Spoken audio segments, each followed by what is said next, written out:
Et si le sens ultime de ta vie, c'était pas juste de travailler, consommer, cocher des cases? Et si le vrai but, c'était de te fondre dans quelque chose de bien plus vaste que toi, jusqu'à disparaître presque complètement?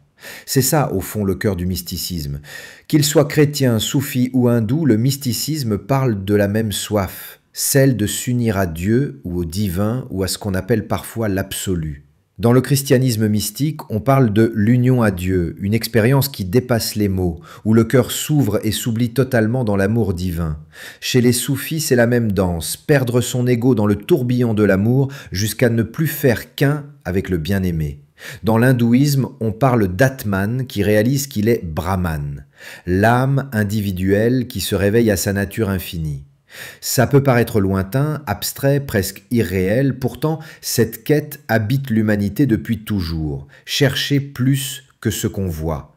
Toucher du doigt ce mystère qu'on sent parfois dans un silence, une prière, un regard, ce truc qui fait vibrer le cœur, qui donne envie de pleurer sans vraiment savoir pourquoi.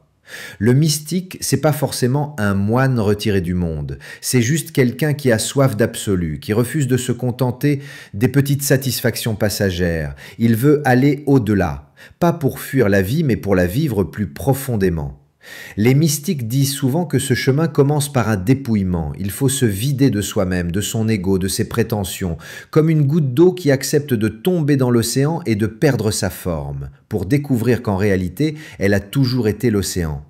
C'est pas une annihilation triste, c'est une fusion, une joie presque insupportable parce qu'elle dépasse tout ce que l'ego peut contenir.